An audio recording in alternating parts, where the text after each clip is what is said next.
पण एक काळ होता कोल्ड्रिंक कंपन्यांनी पार सगळं, उन्हाळ्यात तर काय विचारू नका.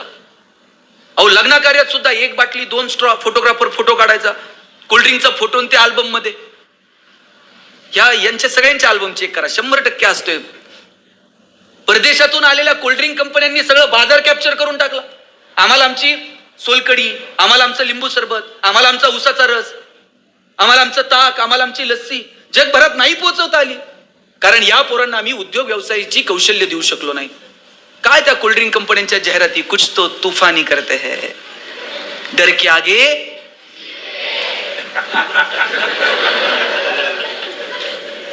हे कुणी मॅडमने शिकवलं का तुम्हाला? हे पाठ करायला सांगितलं होतं का? एखादी कविता म्हणा म्हटलं तर शाळेतली लवकर आठवत नाही, पण जाहिराती मात्र आमच्या पाठ आहेत. 30 सेकंदात त्यांना त्यांचं प्रोडक्ट पोरांपर्यंत पोहोचवायचं आहे. या सगळ्या पोरांपर्यंत त्यांनी त्यांचं प्रोडक्ट 5-10 सेकंदामध्ये पोहोचून टाकलंय. हे कौशल्य आहेत साहेब, हे कौशल्य पोरांना आली पाहिजेत. एक काळ होता रविवारी मराठी पिक्चर लागायचा 4 वाजता, धूमधडाका, थरथराट, लक्ष्मीकांत बेर्डे, अशोक सराफ, मध्येच महेश कोठारे यायचा, ओ डॅमेट असं हातावर हात मारून म्हणायचा. आणि मध्ये एक जाहिरात लागायची, लाईफ बॉय है जहा. तुम्हाला आठवते का लाईफ बॉय है जहा? हा, हे बघा यांची सगळ्यांची पाठ आहे. आम्ही पण लहान होतो, आमच्याही जाहिराती पाठ होत्या. लाईफ बॉय है जहा तंदुरुस्ती है वहा. आणि त्या लाईफ बॉयच्या जाहिरातीमध्ये फुटबॉल खेळणारी पोरं दाखवलेली होती. भारतात कधीतरी साहेब फुटबॉलची क्रेज होती का? क्रिकेटची क्रेज होती, पण लाईफ बॉयनं फुटबॉल खेळणारी पोरं जाहिरातीत दाखवली होती. पण लाईफ बॉयचा जमाना होता, मोनोपोली होती. लाईफ बॉयनं काही जाहिरातीत दाखवलं तरी बघावं लागायचं, एवढं मार्केट लाईफ बॉयचं होतं. लोक दुकानात जाऊन साबण द्या नव्हती म्हणत, लाईफ बॉय द्या म्हणायची. त्यानंतर लक्स मार्केटमध्ये आला, राजा हिंदुस्तानी पिक्चर आलेला, करिश्मा कपूर एकदम फॉर्म मध्ये होती. लक्सनं करिश्माला ब्रँड अँबॅसेडर करून टाकलं. इकडं लक्सची ब्रँड अँबॅसेडर करिश्मा झाल्यावर फुटबॉल खेळणाऱ्या पोरांकडे कोण बघतंय का? लक्सचा जमाना आला. लाईफ बॉयला कळालं मार्केटमध्ये जर टिकायचं असेल तर लाल रंगाचा ठोकळा साबण उपयोगाचा, आपण पण गुळगुळीत साबण आणला पाहिजे. लाईफ बॉयनं लाईफ बॉय गोल्ड नावाचा साबण बाजारात आणला. आणि जाहिरात कोण करत होतं? कॉलेजचा एक मुलगा आणि मुलगी. मुलगी रागात उतरते, निघून जाते. मुलगा विचारतो काय झालं? ती म्हणते पसीने की बदबू से परेशान. पोरगा घरी जातो, लाईफ बॉय गोल्ड आंघोळ करून येतो. लाईफ बॉयला कळलं करिश्माच्या कॉम्पिटिशनला कॉलेजची पोरपुरी दाखवली पाहिजे. मागच्या 2 वर्षामध्ये एक तरी साबण जाहिरात करत होता का? आमचा साबण सुगंधी आहे, आमचा साबण वापरल्यावर तुम्ही गोरे व्हाल. एकही साबण कोरोनाच्या काळात कुणाला गोरं व्हायचं पडलं होतं? प्रत्येक साबण एकच जाहिरात करत होता, 99.9% किटाणू से मुक्ती. कळालं जाहिरात कंपन्यांना, आता गोरं बिरं दाखवायचा उपयोग नाही.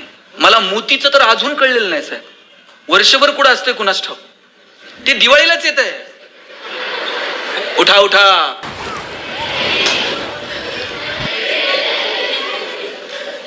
त्यांनी ठरवून घेतलंय वर्षभर प्रोडक्शन करायचं आणि दिवाळीला साबण विकायचा. मार्केट 1 महिन्यात कॅप्चर करतात.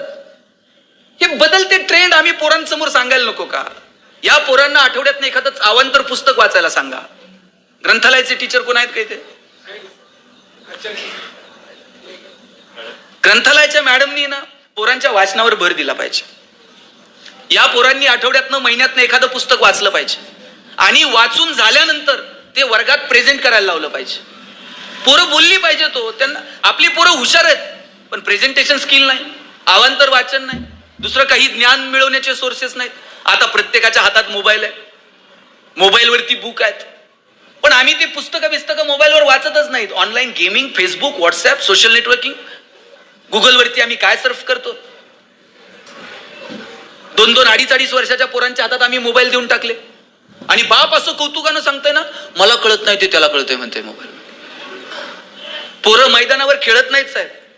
आम्ही जर खेळायला गेलो, आई काठी घेऊन यायची, बाद झालं खेळायचं, चला अभ्यासाला बसा. आता पोरं मैदानावर जाऊन मोबाईल खेळतात. आईला सांगावं लागतंय मोबाईल ठेव, मी 4 उड्या मारते, तू 2 तर मार. कुठं कार्यक्रम आहे काय साहेब? खाताय का? हा, साहेबांचं जरा टाळ्या वाजून सगळेजण स्वागत करावं.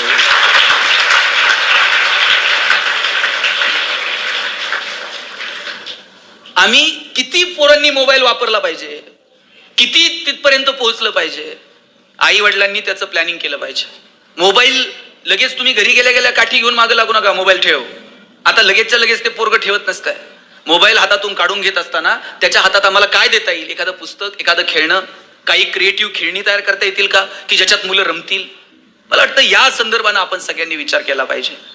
पूर्वी पोरग रडायला लागलं का आई त्या पोराला जवळ घ्यायची आणि आईनं जवळ घेतलं का पोरग रडणं थांबत होतं. आता पोरग रडायला लागल्यावर आई काय करते, मी सांगू का तुम्ही सांगता, जरा मोठ्याने सांगा. ऐकलं का? पोरांच्या हातात मोबाईल दिला कोणी, ते पोटातून येतानाच घेऊन आलंय का त्याच्या 5वीला सटवायच्या ऐवजी मोबाईल पुजला होता. आपण कामात आहोत, आपण व्यस्त आहोत. त्यांनी विचारलेल्या प्रश्नांची उत्तर द्यायला आपल्याला वेळ नाही. पोरग काही गडबड करायला लागलं का आपणच धर मोबाईल, मी जरा कामात आहे. आपण सवयी लावल्यात. पोरं हुशार आहेत. आपण जसं सांगू तसं मुलं वागत नाहीत, आपण जसं वागू तसं मुलं वागतात. आदर्श हे सांगण्यातून निर्माण होत नाहीत. आणि आदर्श जर नुसते सांगून निर्माण होत असते, तुम्ही रोज मला बोलवलं असतं, आज ह्या घरी या, उद्या त्या घरी या. आदर्श हे सांगून नाही निर्माण होत, आदर्श हे वागून निर्माण होतात. आम्हाला या पोरांच्या समोर आदर्श ठेवावे लागतील. आम्ही असं वागतो, राजांनो तुम्ही पण असं वागलं पाहिजे. कधीतरी वर्तमानपत्रातला अग्रलेख आवडला, पोरांना वाचून दाखवा. राजा तू हे वर्तमानपत्र वाचतो का, तू हे पेपर वाचतो का, तू हे पुस्तक वाचलंय का. कधीतरी पोरांना चांगल्या चित्रपटांना घेऊन जा, चांगल्या नाटकांना घेऊन जा. कधीतरी पोरांना चांगली पुस्तकं भेट द्या, चांगल्या माणसांसोबत त्यांच्या गाठीबिटी घालून द्या. लेकरांचा सर्वांगीण विकास आम्हाला साधता येईल का, मित्रांनो यासाठी प्रयत्न करा. मला आपला जास्त वेळ घ्यायचा नाहीये, पण मग 2 गोष्टी सांगून मी थांबणार आहे. या मुलांना काय द्यायचं, या मुलांचं भविष्य कुठे पाहायचं, या मुलांना काय स्वप्न दाखवायची आणि त्या स्वप्नांच्या दिशेने प्रवास कसा करायचा, याचं प्लॅनिंग आई वडील म्हणून आपण केलं पाहिजे, पालक शिक्षक म्हणून आपण केलं पाहिजे. आणि सगळ्या मुला मुलींना सांगतो, शिक्षण सोडून तुमच्या समोर दुसरा पर्याय आजच्या मितीला उपलब्ध नाही. शिक्षणाकडे थोडंसं गांभीर्यानं बघा. या मुला मुलींचं जगणं जर आशिष तुम्हाला शोधायचं असेल ना, ते गृहपाठाच्या वह्यात सापडत नाही. या पोरांचं जगणं जर शोधायचं असेल ना, वर्गपाठाच्या वह्यांची मागची पानं बघायची. मेहंदीचं डिझाईन काढलेलं असतंय, रांगोळीचं डिझाईन काढलेलं असतंय. पोरांनी तर काय काय लिहून पुन्हा पुन्हा खुडून पुन्हा पुन्हा लिहिलेलं असतंय. एका बेंचवर किती जण बसतात रे? 2 जण. आम्ही 3-3 जण बसायचो. कर्कटकनं रेष मारून अशी जागा वाटून घेता की नाही, तुझा हात इकडं का आला, तुझं दप्तर तिकडं का गेलं. आमच्या बाईंनी मला शेवटच्या दिवशी उभं केलं आणि म्हटलं बेंच इथंच राहतो, तुला फक्त वर्ग सोडून जायचं. हा माईक खूप चांगला आहे, मला घरी घेऊन जाता येईल का? नाही म्हणते. आतापर्यंत या माईकवर किती जण बोलले? हजारो लोक बोलले असतील. अजून 5 मिनिट मी बोलेल, उद्या परत कुणीतरी या माईकवरती बोलून जाईल. तुम्ही ज्या जागेवरती बसलायत इथं अनेक लोक बसून गेलेत. साहेब आपण कुणीच मालक नाही होत, आपण विश्वस्त आहोत. सांभाळायचं, पुढच्या पिढ्यांच्या हवाली करायचं आणि तिकीट काढून निघून जायचं. इतका साधा सरळ आणि सोपा अर्थ या जगण्याचा आहे. त्यामुळं कशाचाही अहंकार न बाळगता जगणं सुंदर होईल का, मला वाटतं याचा विचार करा. आणि जगणं कशानं सुंदर होतं? एक तरी कला तुमच्याकडे अशी असली पाहिजे, एक तरी गुण तुमच्याकडे असा असला पाहिजे की ज्याचा समाजाला उपयोग होईल. पु ल देशपांडे परवा त्यांचं एक भाषण ऐकलं.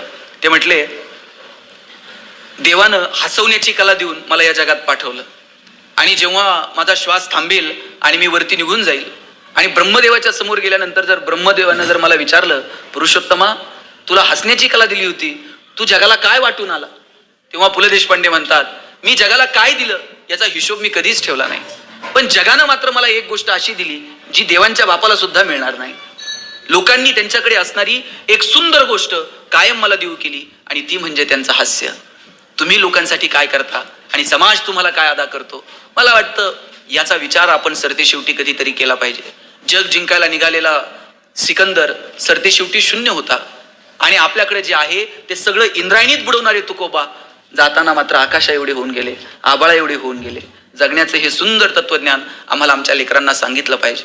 पोरांना कधीतरी जवळ घ्या, त्यांना ज्ञानोबा तुकोबा समजून सांगा, शिवाजी संभाजीराजांचा इतिहास त्यांना सांगा. मार्कांच्या पलीकडे जाऊन जगणं समृद्ध व्हावं हे असं काही लेकरांच्या पुढे देता येईल का, मला वाटतं याचा विचार व्हायला हवा. हे पोरांना चुळबुळ नका करू. आता शेवटचे 2 मिनिट नीट सिरियसली ऐका. मी का म्हणतो माहिती, शेवटचेच 2 मिनिट. कितीही संकट आली ना पोरांनो, कधी गर्भगळीत होऊ नका. कितीही संकट आली तर कधी खचून जाऊ नका. शिवाजी महाराजांनी एवढे किल्ले मिळवले, स्वराज्य निर्माण केलं. आणि एक वेळ आली मिळवलेले सगळे किल्ले 23 किल्ले स्वराज्यातले मिर्झा राजेंना द्यावे लागले. एवढं मोठं संकट होतं. एखादा राजा म्हटला असता 23 किल्ले दिले, आता राहिलं काय? पण शिवाजीराजे खचून जात नाहीत. औरंगजेबाला भेटायला जातात. भेटायला एकटे जात नाहीत, एवढ्याशा संभाजीराजांना सोबत घेऊन जातात. मधल्या प्रवासामध्ये संभाजीराजांचं आणि शिवाजीराजांचं काही तर बोलणं झालं असेल की नाही? काय बोलले असतील शिवाजीराजे संभाजीराजांना? स्विस बँकेत आपला अकाउंट आहे, पासवर्ड सांगतो. काय बोलले काय असतील? शिवाजीराजांनी सांगितलं असेल, शंभूराजे आतापर्यंत तुम्ही जिंकणं बघितलं, आतापर्यंत तुम्ही यश बघितलं, आयुष्यातला संघर्ष सुद्धा जवळून बघा, चला आमच्या सोबत. घेऊन गेले.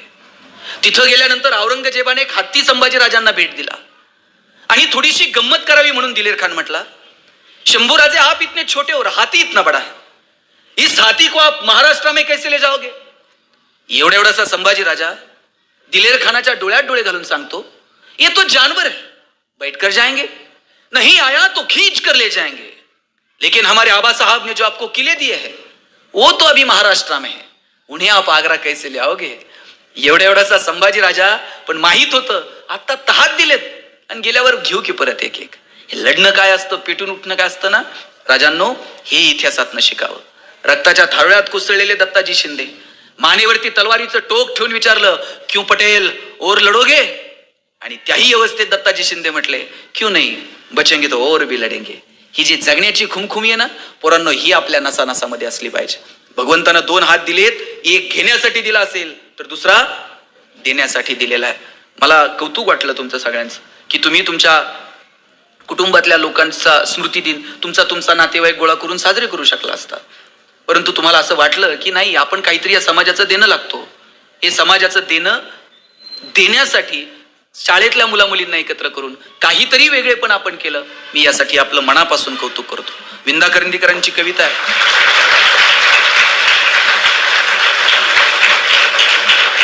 देणाऱ्यानं देत जावं, घेणाऱ्यानं घेत जावं आणि घेता घेता एक दिवस देणाऱ्याचे तोडून घ्यायचे त्याच्या हात.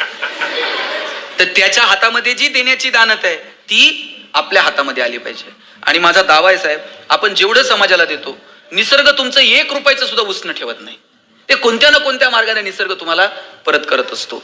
1 दाणा पेरला तर 1000 दाणे उगवतात, हा निसर्गाचा नियम आहे. आणि म्हणून ती दानत पोरांनो तुमच्यामध्ये ठेवा. शेवटचा 1 मिनिट घेतो. जी जी पोरं सर्वसामान्य कुटुंबात आहेत, ज्यांची परिस्थिती जरा बेताची आहे, त्यांच्यासाठी मला सांगायचं, गरिबीत जन्माला आलो आपली चूक आहे का? गरिबीत जन्माला आलो ही आपली चूक नाही, पण गरिबीत जर आपण मेलो ना ती मात्र आपली चूक आहे. गरिबीत मरायचं नाही, मोठं व्हायचं, जेवढे पैसे कमवता येतील तेवढे कमवायचे. फक्त एक वाक्य आयुष्यभर लक्षात ठेवायचं, तुकोबरायांनी सांगितलेलं, जोडून या धन उत्तम व्यवहारे. आमचा व्यवहार उत्तम असला पाहिजे. माझे वडील सांगतात, वाईट मार्गाने मिळवलेले पैसे म्हणजे प्रेतावरची फुलं आहेत, हसूही देत नाहीत आणि रडूही देत नाहीत. चांगल्या मार्गाने जेवढं कमवता येईल तेवढं कमवायचं आणि त्याचा आनंद घ्यायचा. परिस्थिती बेताची असेल, रडत बसायचं नाही, मोठं व्हायचं, पण छोट्या छोट्या गोष्टींमधला आनंद घ्यायला मात्र विसरायचं नाही. इथं केडगाव तुमच्या जवळ मी लहानाचा मोठा झालो. अंबिका विद्यालयात मी शिकायला होतो. मी ज्या कॉलनीत राहायचो ना पूर्वींनो, सगळी घरं स्लॅबची होती. आमचं एकटंच घर पत्र्याचं होतं. मी माझ्या आईला म्हणायचो, आई सगळ्यांची घरं स्लॅबची, आपलंच पत्र्याचं का? ती म्हणायची, तुझे वडील शिक्षक आहेत म्हणून घर पत्र्याचं. म्हणलं शासनाचा GR आहे का शिक्षकांनी स्लॅबची घरं बांधायची नाही? ती म्हणायची, कारत्या नशिबान आहेस, पत्र्याच्या घरात जन्माला आला. मी म्हटलं का? ती म्हणायची, बघ घर गरम व्हायला लागलं का तुला कळतं उन्हाळा सुरू झालाय, घर गळायला लागलं का तुला कळतं पावसाळा सुरू झालाय. शेजारच्या स्लॅबच्या घरात उन्हाळा कळत नाही, पावसाळा कळत नाही. खास ऋतूंची ओळख व्हावी म्हणून भूगोल शिकवणाऱ्या तुझ्या बापानं असलं मॉडेल उभं केलंय म्हणायचे. पैसे नव्हते, लवंगी फटाकड्याचा पुडा जर दिवाळीला आणला ना, अख्खी लड कधी एक खटी वाजवली नाही. एक एक फटाका सुट्टा करून वाजवण्यातली मजा काय असते ती जवळून अनुभवली. वडील 1 चॉकलेट आणायचे, माझ्या बहिणीच्या हातात द्यायचे आणि म्हणायचे, गणेशन तू अर्धा अर्ध करून खा. ताई चॉकलेटचे 2 भाग करायची, एक मोठा आणि एक. ताई चॉकलेटचा छोटा भाग स्वतःला ठेवायची, मोठा भाग मला द्यायची. चॉकलेट छोटं होतं पण आभाळा एवढा संस्कार करून गेला. मोठ्या लोकांनी मोठ्या गोष्टी मोठ्या मनानं छोट्या लोकांना द्यायच्या असतात. मला वाटतं तीच जगण्याची प्रेरणा तुमच्यामध्ये ठेवा. मस्त राहा, हसत राहा, आनंदानं राहा आणि इतके मोठे व्हा की तुमच्या आई वडिलांना आणि आम्हाला सगळ्यांना तुमच्यासाठी टाळ्या वाजवायला लागल्या पाहिजे.